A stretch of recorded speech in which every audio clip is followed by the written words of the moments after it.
I'm going to be doing a clutch replacement on my 2002 Porsche 911 Carrera 2. This is a 996 generation car. And if you're just looking for the procedure, I would jump ahead because I do want to give a little bit of a backstory. If you're into these cars, if you have one, if you're interested, you might be interested in my story and even just determining, how I got to this point where I want to replace the clutch.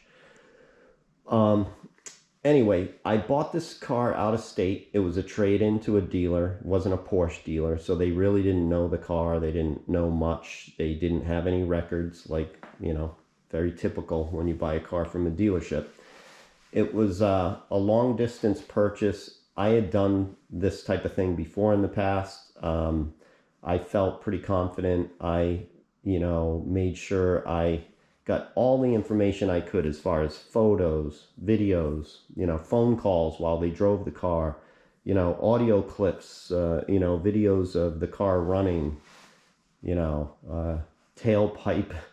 If you know these cars, if you bore scoring is an issue, you can see it on a tailpipe. So I did as much as I could, and I felt like I had a good handle on this car. So I made arrangements to go out there to purchase it.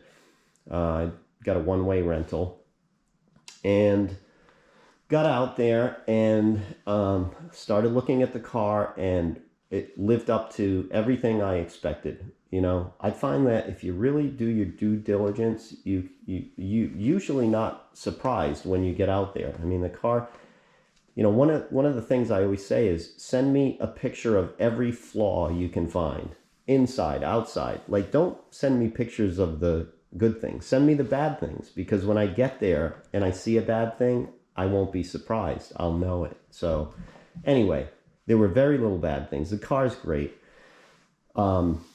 So the one thing is, when I did take it for the test drive, the clutch felt weird to me. It felt too firm.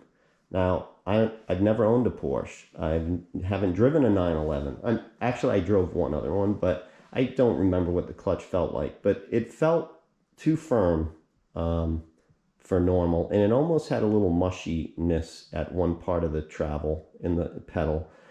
So I mentioned it to the dealer. They shrugged their shoulders. They don't know the car. And I on the test drive, I really tried to test the clutch. I tried to get it to slip up a hill. I did like high-speed roll-on in high gear, throttle roll-on in high gear. I couldn't get it to slip. It didn't make any funny noises, nothing at all, didn't chatter. The only thing was it was firm. So if you know these cars, you know that the IMS is an issue, and I didn't know where this car stood with an IMS. I expected that it didn't have it replaced. So in my head, I thought, you know what, I'm going to be doing an IMS replacement or a retrofit anyway. I'll deal with the clutch. So I agreed to buy the car, did the paperwork, drove it home. It drove great. I've been driving it for months. It's been a pleasure. This car's, I love it. But I always knew like this clutch was coming. And do I bring it somewhere to have it serviced, or do I try to do it myself? Well, I've done other things to this car. I've done serpentine belt, the spark plugs, the coil packs. I've been in the car, filters, this and that under the car. Had the Fister mod done to the exhaust. And while I was under there, I noticed that the engine number had an AT in it. And if you look it up on the web, AT in the engine number means that it was a Porsche replacement engine. So I found that I didn't have the original engine. This was a Porsche replacement engine. And if you look on the web, you'll find that a lot of these engines they were really starting to crank out in 2005, 2006, because with these IMS failures, they were replacing it with a replacement engine that had the bigger M97 style bearing. So when I saw that, I said, geez, you know, I may have a newer style engine, in which case I'm not going to be doing a retrofit. So now it's just a matter of, I've got to take, you can't tell until you get the flywheel off. So I needed to find out which engine this was. And I thought to myself, I'm going to do it myself because, you know, just acquiring more info on the web, I just felt confident that I could do the whole thing. I knew I was going to be doing this in the fall or winter, and I made an effort to clean my garage, organize. I made changes. I put a heater in here. I've been kind of whittling away at the little things that I knew would make working on this car more enjoyable. Every time I did work on a car, it was always outside. I put lighting in here. I expect to be able to use it all winter. I mean, this garage stays very warm to begin with. It's attached to the house, and with the heater, I'm kind of surprised how warm I can keep it. So it's going to be great. I'm really looking forward to it. And you probably see this lift. That's a new lift for me. Max jacks, all the information's on the web. So again, with the right tools and the right setup, looking forward to doing, you know, these types of projects on my car. So, all right, here we go. First off, I've already removed one of the posts on the battery. So disconnect electrical, remove the rear wheels. All right, so we need to remove these plastic shrouds. So those are the front wheels here, okay? And I went all the way to here. That way I don't get partially blocked when I get to the transmission mount, which is right here. One other thing, there's a small plastic cover here on this side, driver's side. You want to remove that, and then that way you can start pulling the pieces because they all interlock. So 3 plastic pieces have come off, okay? And that's the smaller one. All right, and before I take the transmission down, I want to drain the oil. So that's this drain plug here. It'll be easy to remove all the oil now while everything's up in the air. And then when I have it off the car and I have it on a table, I can just refill with the new oil. All right, so let me start that. Okay, 10mm hex.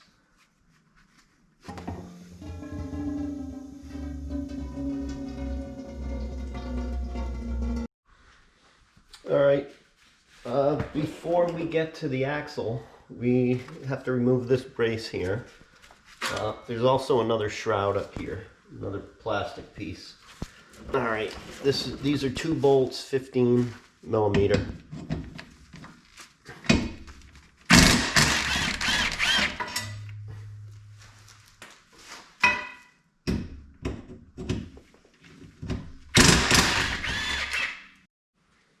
All right, so it's time to remove the CV joint, pull it away from the gearbox. So it uses 8mm hex fasteners all the way around. And I looked through my toolbox and I've got an 8mm 3/8 drive, but that won't really work. This rubber boot interferes with the drive part of that tool. And then I've got a long one where the drive is way out here, which would work, but then I'm trying to sneak in the wrench above this subframe member, and it's kind of clunky. But the winner is this Allen key. This 8mm Allen will get right on those bolts, and what I'm using is, once I've got it on, I'm using this this little pipe that goes to a small hydraulic jack. So basically, there you go. And I can get at all of them. Well, not all of them, probably half of them. And then I'm gonna spin the wheel. So I'll be back. Let me keep working on that. All right, so I'm looking at the rear of the car with the camera. So I'm on the driver's side here. Here's the CV joint. Now, we need to remove the clutch slave cylinder or we can disconnect the hydraulic line from the clutch slave cylinder. So here's the line right here, and I don't know if I can get the camera up there, but not sure if you can see, but there's two bolts that hold the clutch slave cylinder on there, and they're kind of hidden from this view. I wonder if I can get the camera up. I don't think so. So I can get on the top 13 mil bolt, but I can't get to the bottom very easily. So here's what I'm doing now. I remove the bracket fasteners here. There's a little push pin in the center here. If you push it out from the bottom, then you can separate that from the bracket, and that's what I'm doing now. And then once I do that, I think I can just kind of push, you know, maybe just, there's flex to this, so I can just kind of bend the hose out of the way to get at that bottom 13 millimeter bolt. So right here, with that bracket off and disconnected, you can see I've got a 3/8 extension right here, a little 4-inch or whatever it is. And you see where it's positioned, it's underneath this metal hydraulic line for the slave cylinder. So that's where you want to be, okay? By doing that, no problem, it comes right off. You just can't see anything, so it's all by feel. But like without, you know, gently pushing up on this hydraulic line to be able to get that extension in there, I'm not quite sure how I would have done it. Would have taken a lot longer. But anyway, that's that. The top one is above the hydraulic line, so you'll have no problem with that one. All right, so I'm facing the front of the car now, and I'm right here where the shifter cables connect to the gearbox, okay? There's two here. And these are brackets here and here that secure the cable. So the connection here, as far as I know, is just going to pry off that way, just pry right off. And then these two brackets have clips right here, and they hold the cable. And then once the clips are removed, the cable goes that way. Now, on these brackets, there are clips, one up here and one should be here, but I don't see it. Instead, I see this nylon tie wrap and maybe the remains of the original clip right here. So that might be securing it, and then they kind of doubled up with the tie wrap to make sure it didn't disconnect.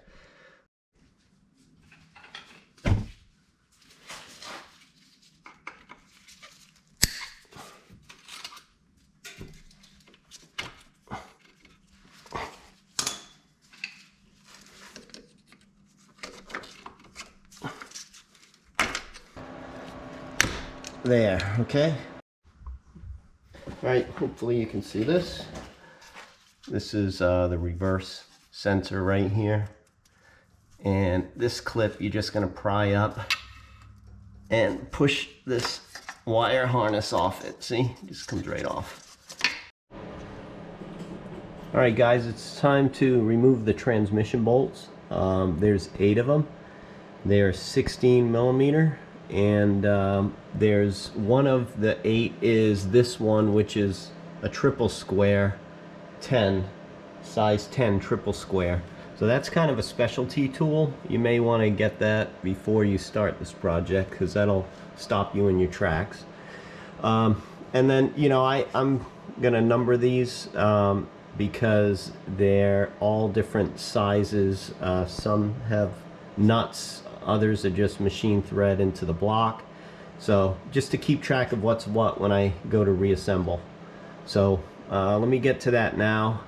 They're, you know, pretty straightforward. The top 1 or 2, you know, I'm gonna be reaching way up there. You know, it'll be kind of by feel, but these shouldn't be that bad. We'll get to work on it now. Alright, so now we are looking at the front of the car. So this is the back of the transmission here. And these are the transmission mount bolts, right? 16 millimeter nuts and 16 bolts. And there's two brackets holding this. This bracket here goes to a 16 millimeter and the other side goes to 16. And that bracket comes off. Then this inner bracket is this piece. These are all 16s as well. And so we want to support the transmission before we start removing these bolts and getting rid of the brackets. Then we're ready to pull the transmission toward the front of the car and remove it. And I don't have a transmission jack. I'm hoping that I can do it with my hydraulic table. I just kind of put some wood pieces together to see if it'll work. It's going to be clumsy because it's a wide table under here, but before I go buy a transmission jack, I want to see if I can work with what I have. So we'll be back with that. Alright, so here's my idea. I have to remove those 16 millimeter bolts, right, the transmission mount, but I've got to take the weight off the transmission first. So I'm going to raise my hydraulic table and get this 2x4 to support the transmission. Then I can remove the bolts and the bracket, and then hopefully I'll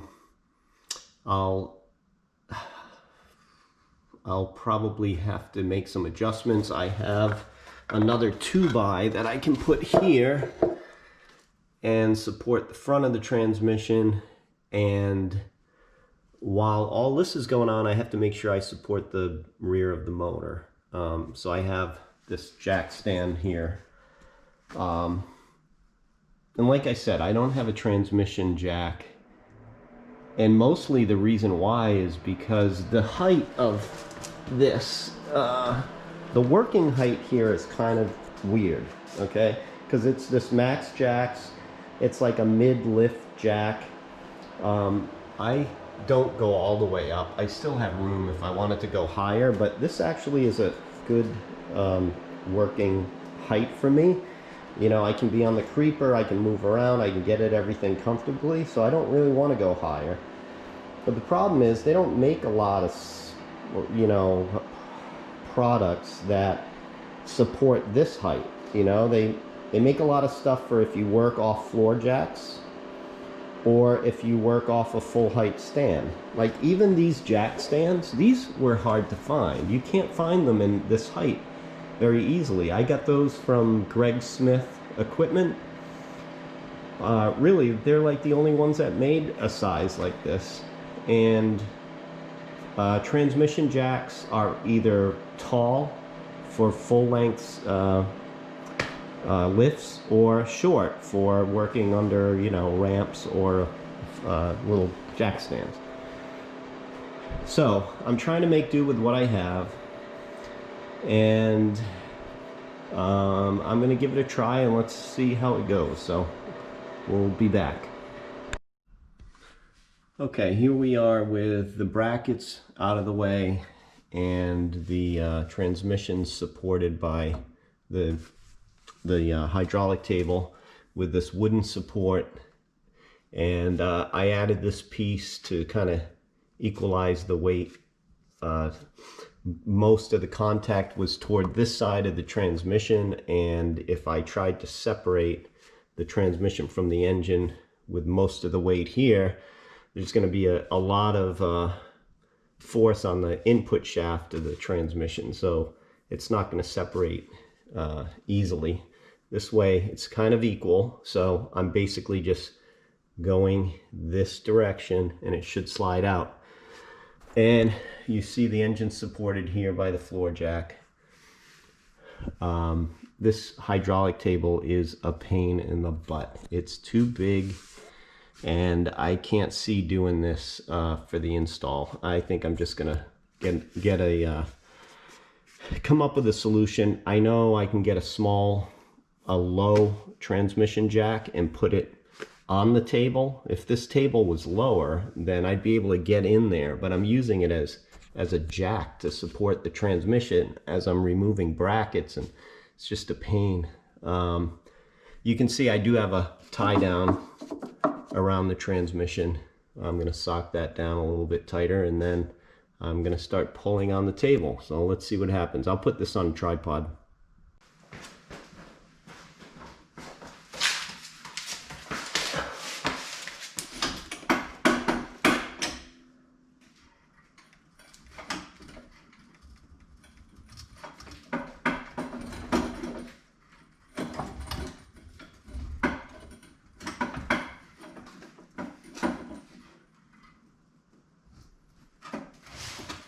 All right, we've got separation.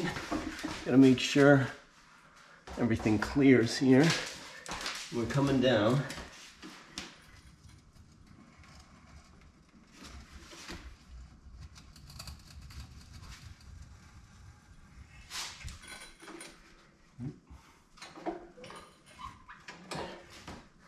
The bell housing hung up on one of the frame members here.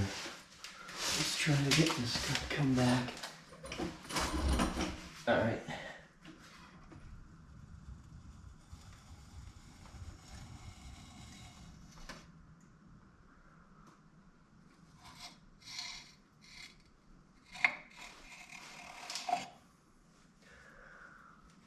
Okay, I am not dealing with this table anymore. It's nice to have this on the table right now, but that's not the tool.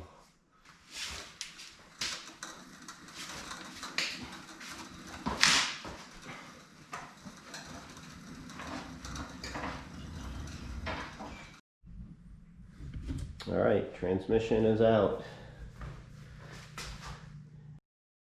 Okay, so now for the thing that I'm most excited to find out is this IMS bearing. And without taking the clutch and flywheel off, I can see right up in that area, and you can see a large nut on that. And the standard IMS for this model year should be a 13 millimeter. That looks like the large one, which comes in the 997. So I believe I've got the newer motor. So like I said, it's an AT replacement engine, and it looks good. So we'll see when we get everything off. I already broke all these fasteners loose, so it's just a matter of getting them out.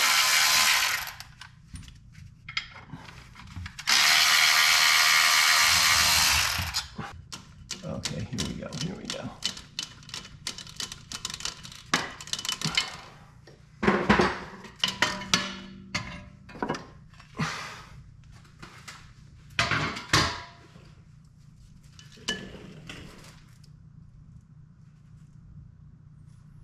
Wow. There is very little material on here. This is kind of surprising. Okay, and you guys know these are dual mass flywheels, and you know, you're supposed to be able to turn them a little bit, but this is, you know, that's way too much play. So this is good. All these parts have to be replaced. So I'm going to start fresh, you know. I'll have a fresh clutch. And let's get the flywheel off so we can look at the IMS, confirm what's going on there. I'm going to try to use a high torque impact on it. Hopefully, if it works, I don't even have to worry about spinning. But when I go to install the new flywheel, you know, I will have to, using a torque wrench, I'm going to have to deal with securing the flywheel. So this time around, let's see if we can do it with the impact wrench. All right, so this is T55 Torx.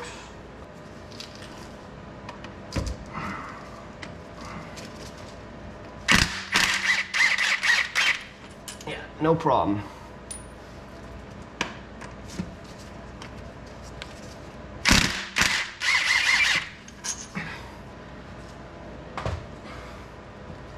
Let's work this one out slowly. I want to get two hands on the flywheel here.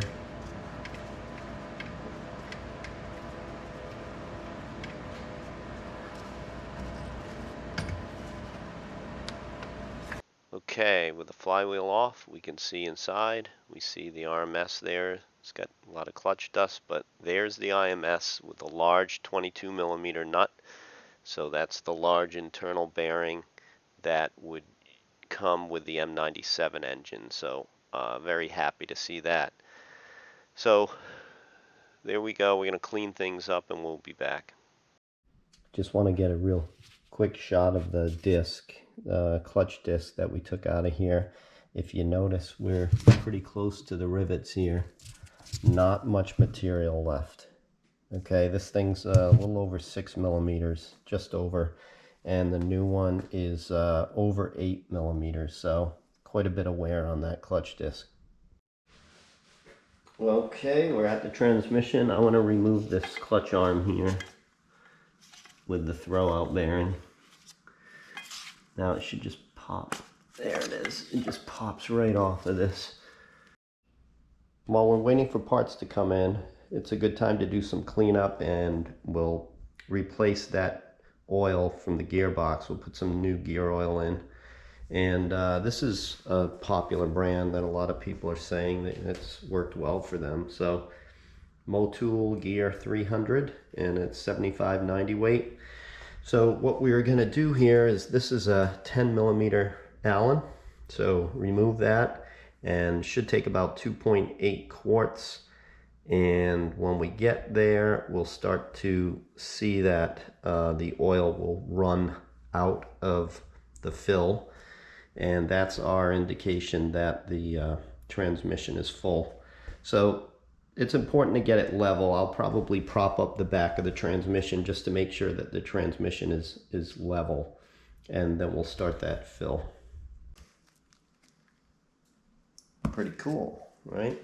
So I'm actually happy that I get to do this on a table with the transmission out of the car, because it would definitely be a challenge if we had to get up inside the tunnel and try to pour this in. But so these bottles are calibrated in milliliters, and each one's 1 liter. So if we look at the capacities on this gearbox, it's 2.7 liters. So I'm on my 3rd can here at 500 milliliters. So within a couple hundred, we should start to see this thing dribble out of the fill tube. And here we go.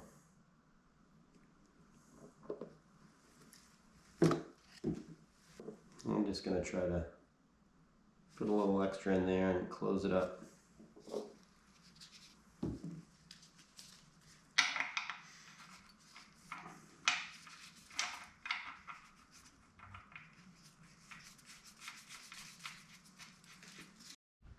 I'm looking at the original clutch fork and throwout bearing, and throwout bearing seems to be okay. It spins freely. But if you can see inside there, these stripes, I thought that was wear. Now this travels on the guide tube that's on the transmission. So it's sliding up and down, and you can see those stripes in here. So when I first saw this, I said, oh, both parts are worn, you know, replace them both. And I did. You know, I was going to replace the throwout bearing anyway, obviously. But this guide tube, I felt like, you know, these two parts have worn each other. Let's get another guide tube. But I did get some of the parts in, new parts, and the new throwout bearing has the same thing. So this is part of the design. So it must, you know, come in contact with the guide tube, you know, along these lines, and the other areas are just not in contact with it. So probably didn't need to buy another guide tube, but I did. So anyway, we'll look at how to install these parts shortly. I have a new guide tube here, throwout bearing guide tube that goes over the input shaft, and these 2 bolts will fasten this on, and these are T45s, and I'll put some fresh Loctite on there. And a lot of times people, if you remove this, there's a seal here, this input shaft seal, and they may do that as a maintenance thing. Honestly, like if you haven't figured it out, I don't feel like I have the experience with these, the tools, and the expertise to start trying to take on projects that aren't necessary. This thing is clean, it's not leaking, so I'm not going to do it. Now, if in the future it starts to leak, doesn't mean I'm bringing it to a shop. I'll probably try to do this myself, but I'm addressing what needs to be addressed, and in this case it's the clutch. So all right, so let's keep moving here. Let me get a long extension so I can get a torque wrench on this. These are going to be torqued at 24 Newton meters or 18 foot-pounds. Okay, so we're going to put this sealing ring here, and this is the new clip to hold that sealing ring in. And we're going to put a little bit of grease here so that we put the new throwout bearing on, and the throwout bearing can slide easily. A little bit of grease here.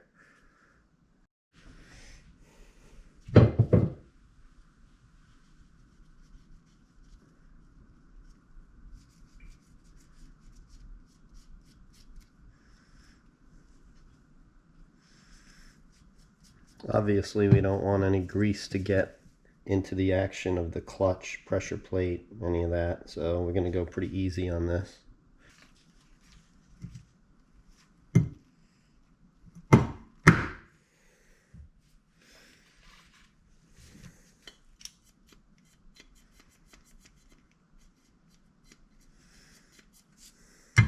So I'm going to put a little bit of this high performance grease.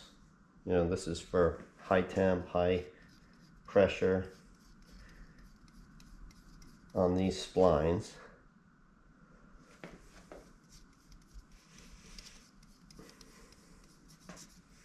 Last thing I'm going to do is just put a little bit of lithium grease on this pivot.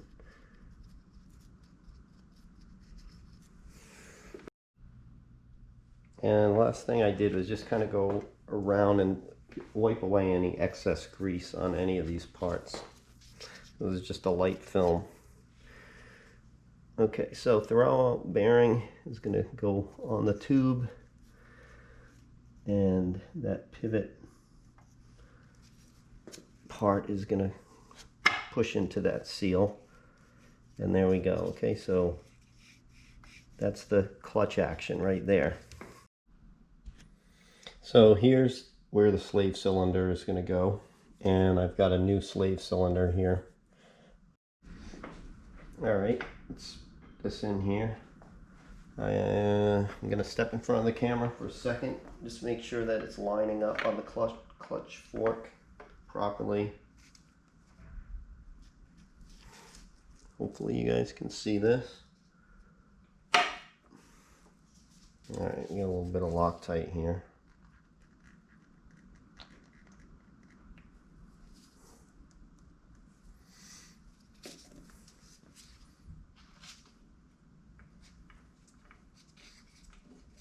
The torque on these slave cylinder bolts is 17 foot-pounds.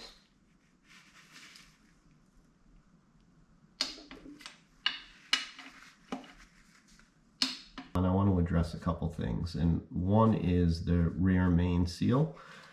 This seal, I'm not going to replace it, and you know, I know convention is, well, you got the transmission out, you should do it now. Well, a couple things. I mean, I don't have the tool, and I know you can make a tool with PVC and you can come up with different ways to get it on, but it is sensitive to it, you know, the depth that you put the seal on. It really has to be done properly. And the bottom line is I have no leaks, no seepage. It's totally dry. It's functioning perfectly. And so I'd rather not open it up to, you know, possible misinstallation or problem. And the other thing is I know how to get back in here. If it does start to leak or seep, I can come back in here. I know how to do it. I've got the tools. I know the procedure now, and I'll address it if I have to address it. Which is actually another thing, is the IMS, and it's kind of along the same lines, right? So these, like a M97 large bearing, which we have here, a lot of people remove the outer seal on the bearing when they're doing a job like this. They figure, okay, well, you're already in here, so remove the flange, lock the cams, and remove the nut and remove the seal. And I'm not going to do that because, I mean, statistically, IMS failures in an engine like this are so small. Yeah, they can fail, but it's not like it's this proven technique of removing the seal prevents failures. We're all hoping it prevents failures, and it may, but again, the numbers are so small, and most people that even, you know, still drive these cars don't even know that, you know, the state of their IMS. They don't, a lot of people don't even know the difference between the M96 and M97 and removing a seal.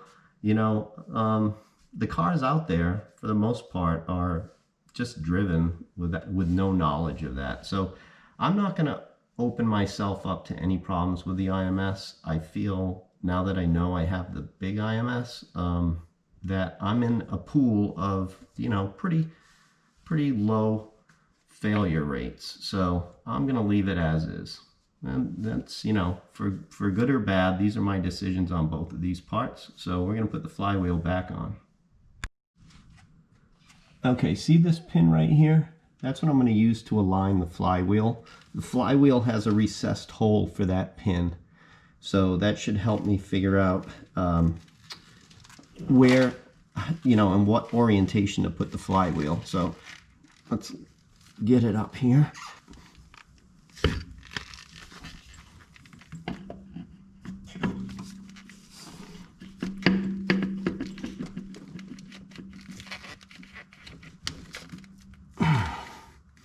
All right, I think I'm on the pin.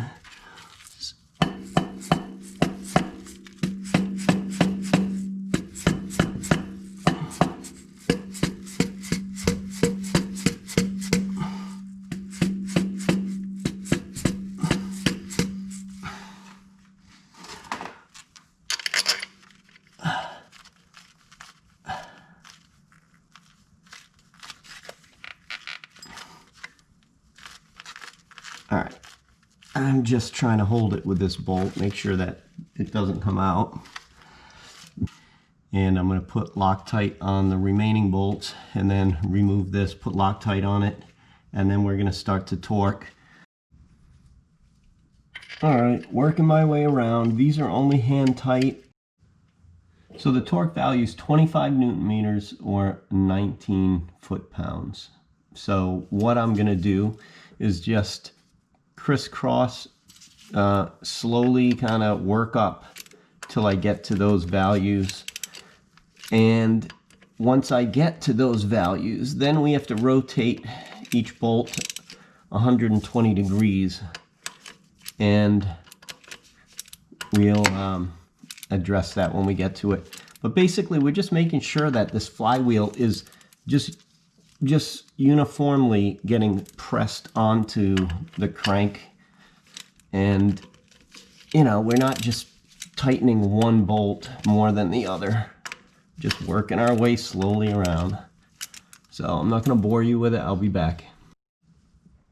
Okay, I've got all the bolts to 19 foot-pounds. So now I need to advance each one 120 degrees. So because these are 6-point bolts, it's actually pretty easy, because if you think about it, each one of these points is 60 degrees. So in this case, if you take this bolt, right, and we mark this as the reference point, then what we want to do is we want to go 1, 2, 60, and 60 is 120. So if you make your mark right here,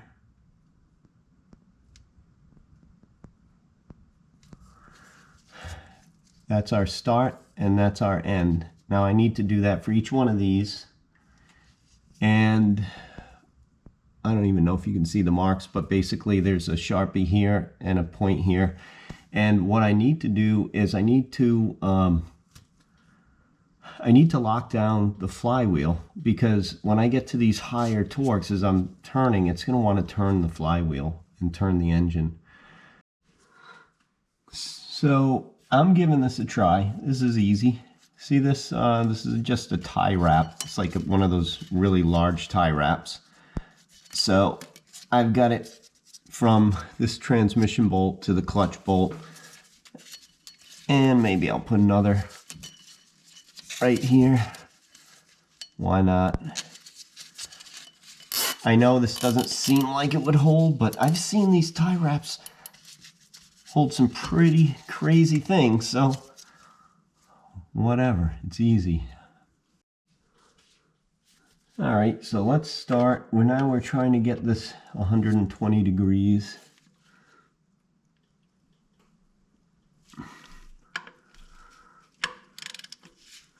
And I've got a big breaker bar on this thing. And we're going to do it slowly, like we said. Okay, so I just got done. I just worked it a little bit at a time, and tie wraps held fine. It's time to put the new clutch plate and pressure plate on. So I'm going to get rid of my strapping here. Just cut this, get that out.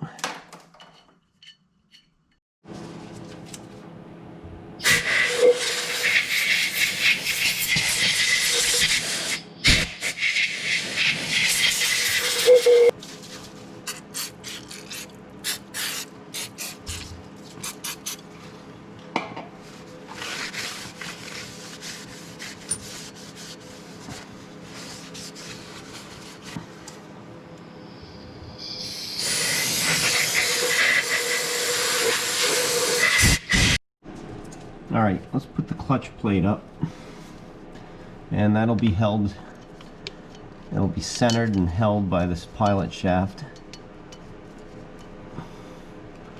And this is a plastic shaft here, plastic tool, so hopefully it's accurate and not warped.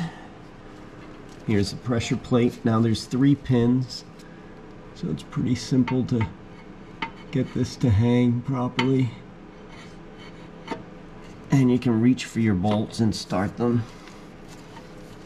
All right, 1, 2, 3 pins, and we're gonna start to hand tighten these pressure plate bolts. Not gonna put any Loctite on them.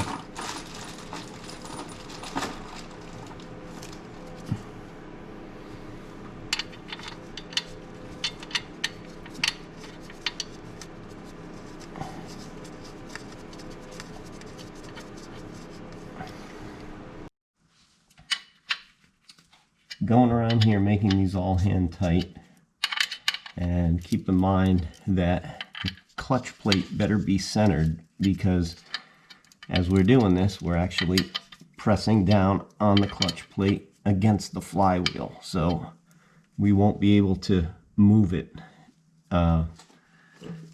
once everything's tight. So I just double checked. I kind of raised my head up, look straight in. It looks like it's centered. That's the whole idea of this plastic part, is to keep that plate centered, because when we raise the transmission, the input shaft has to go into those splines. So now I can start to torque this. This is 17 foot-pounds. Okay, we're sneaking up on it. Everything is torqued to spec, and now we're going to pull this pilot shaft out, and hopefully when the time comes, that transmission slides right in there and everything is centered and positioned properly. So we will be back. So before I put the transmission back in the car, I'm going to replace the mount. This transmission mount, what I've determined here is that this rubber, now this is the part that gets fastened to the mounting plates on the car. And this part is isolated from the transmission through these rubber pieces. right here, there's separation of the rubber. And I don't know if you can see that, but it's separated from this outside metal piece. So it's worn. I'm going to replace it. I've got a new one here, and I've rented the tool that will make this a lot easier for me. So let me come back with the tool and we'll get that done. All right, this is that AGA transmission mount tool that I rented, and you know, you can buy, I think they were like 300 and change. But there's good videos on how this works on YouTube. I'm not really going to show how I'm doing it, other than just show you that this piece here is going to be pulled in that direction, okay? As I tighten these nuts, this gets pulled that way and pushes the transmission mount out. And then basically you do the reverse to get the new one back in. All right, and here you go. All right, you can see I greased up this leading edge here. Got the tool ready to go. And this is going to go like this. You can see there's a little taper here. The other side doesn't have that taper. That taper is going to help guide the new one on. So basically we're going to go like this. We're going to take the cap, the other side, and we're going to put it on the other side here and just start tightening the nuts, and this is going to get pushed in. All right, so I'm ready to remove the hydraulic line from the slave cylinder. I've got this little pinch on the line right here, trying to minimize the amount of hydraulic fluid that's going to come out and air that goes in. But let's see here, this is a 13 millimeter.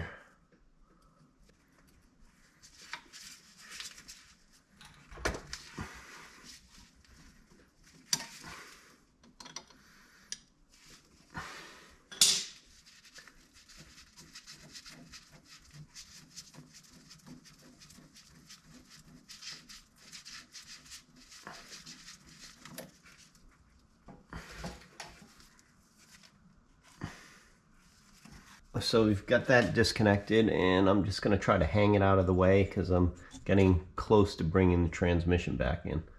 Here's my attempt at a solution for a transmission jack. I did give the wood a try, the way I got the transmission out, but there's no room to work. The table has to be so high that it's just really difficult. So like I said, they don't really make a mid-transmission jack, like a mid-height. You know, this car is higher than a regular floor jack or ramps, and it's lower than an overhead lift. So this height doesn't really exist from what I can see.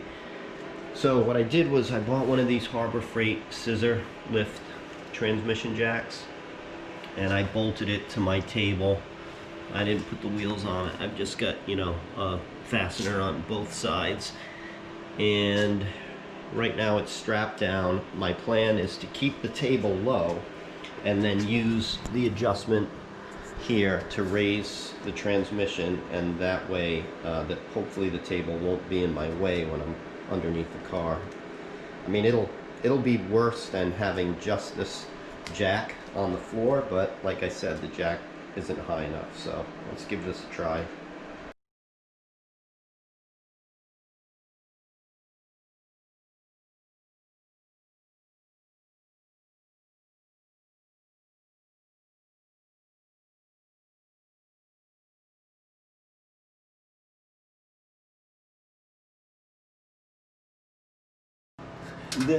This clasp to the transmission jack, it's going to hit after about 1 inch, so that's not going to work.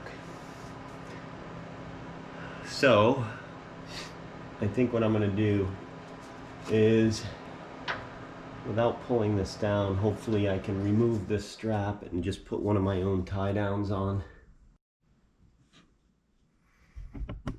All right, we're back at it. All right, I changed the tripod position. Let's see if you get a better view here.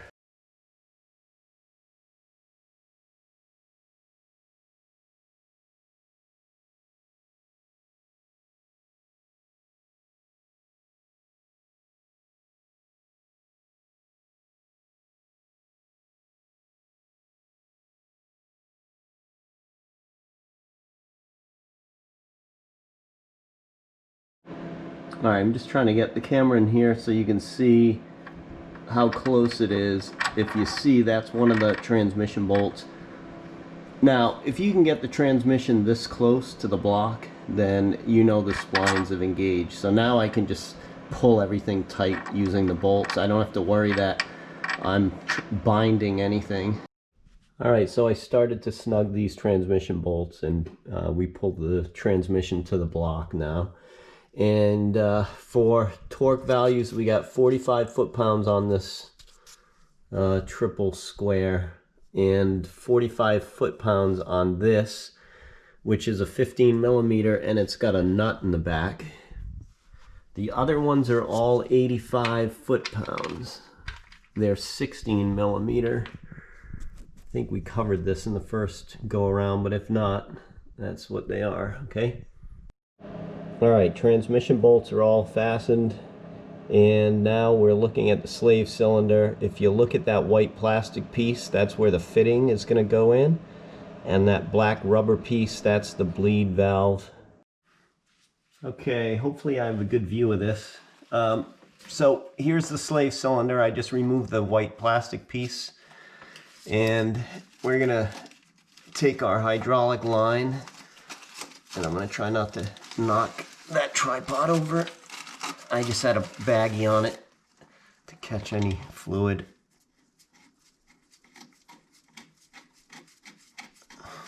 All right, so I snugged that fitting in there, and if you remember, there was a bracket up there. This bracket, and then the line got fastened to it. So I've got to put this bracket there, and here's the bracket, the two bolts, and this plastic piece. So we'll just come back and show you how that goes. All right, you can see the bracket here. That's got to be secured, and I may as well take off this pinch. I don't know if it did anything, but okay, let's see if you can see this. So here's the plastic piece. It's on the line. That gets inserted through that hole, and then we've got this plastic straight piece, which, let's see if I can get it. You want to put it through from the top and push down. It just expands the plastic so it can't come out of the hole. Shifter cables are back up, and if you remember, one of these cables was kind of held with a tie wrap, and the other, this one, has a plastic clip that's in place and, you know, seems secure enough. It's plastic, which isn't thrilling, but I never had a problem with it, so I'm going to leave that. This one is a metal clip, and there's a post here, if you can see it, and there should be one up here. So that must have snapped off, and that's why they had that nylon tie wrap to kind of, you know, double up on it. This is secure. This post is engaged in the slot, and, you know, it can't come out, but it's only really 50% secure if you think about it. So I could put the tie wrap back up. That doesn't thrill me. So my plan is I'm just going to drill a small little hole in the bracket here and here, and just take some thin gauge baling wire and just, you know, run it through the holes to secure that cable from coming out of the bracket. So let me get to that.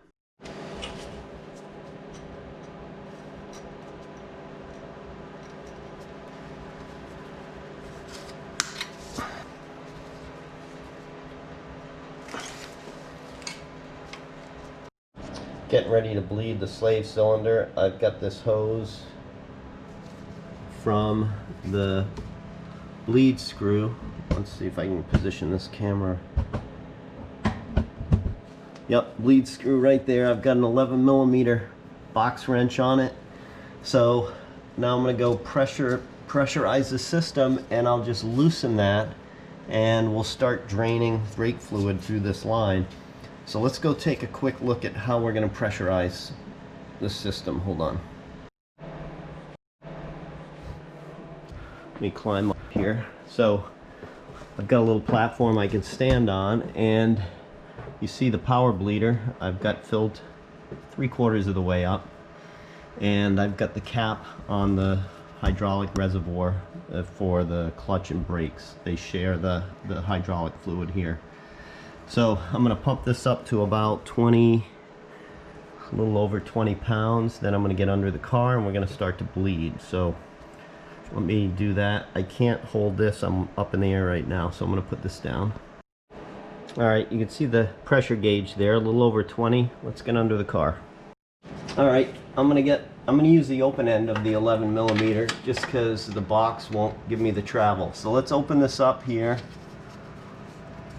and listen.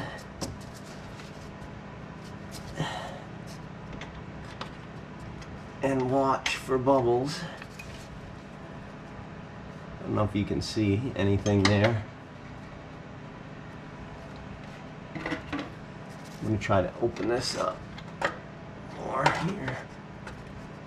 There we go. The fitting is leaking. I'm opening up so much, the fitting is starting to leak a little. Let's see here. We got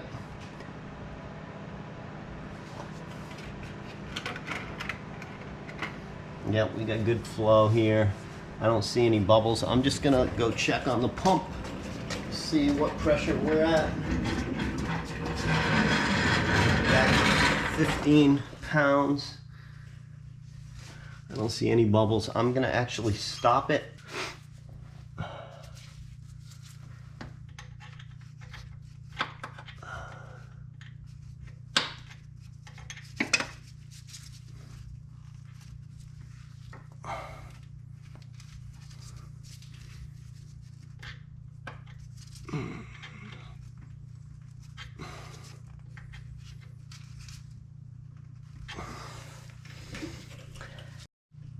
Okay, I'm going to see if I can open the door and see if I can get any clutch feel while the car is up in the air.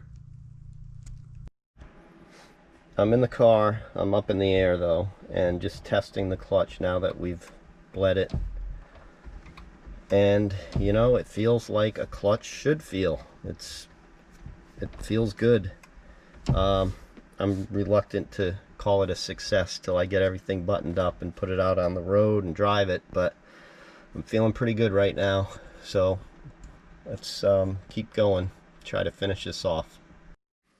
What's left to do? We just bled the clutch, so I'm going to put the CV joints back on the transmission. If you remember, we used our trusty old 8mm Allen for that, so let me do that now. I'm not going to bore you, you've already seen the removal, so let me get that done.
Testing out the new clutch. So just left the garage, went up the driveway, and driving up the road for the first time. The feel is great. It's totally normal, the way it should have always been. It's not that firm feel that I had. And just letting the car warm up, and once it's warm we'll kind of go through the gears a little bit, but The shifting action is exactly the same. Nothing changed with that. The feel of the shifter is the same. And just the clutch feel is just nice and smooth and linear kind of feel. It doesn't get firm. And I would say that the engagement point's a little higher on the pedal. You know, I probably didn't notice just how low it was. It wasn't unusually low, but it was probably abnormally low for this car. But if you compare it to other cars, it didn't seem unusually low. But anyway, let me warm the car up and test it, give it a good test. Just sitting here at a stop sign, idling, putting the clutch in and out. It's great, no throw out bearing noise, nothing I can hear unusual. So far so good.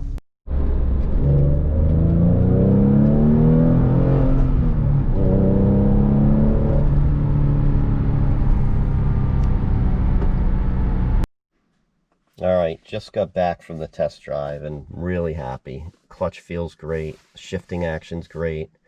I can feel that the clutch parts are new. Like, you can actually feel it. You know, the engagement of a shift is just crisp and positive compared to what was in there.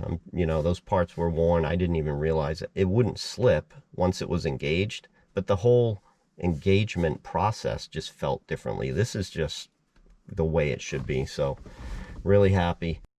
So that's it, guys. It's a long video. If you're still watching, you're probably thinking about doing your own clutch. So hopefully this video gives you the information that you're looking for. There's plenty of other information out there on the web. So I would encourage you to give it a shot. Thanks for watching.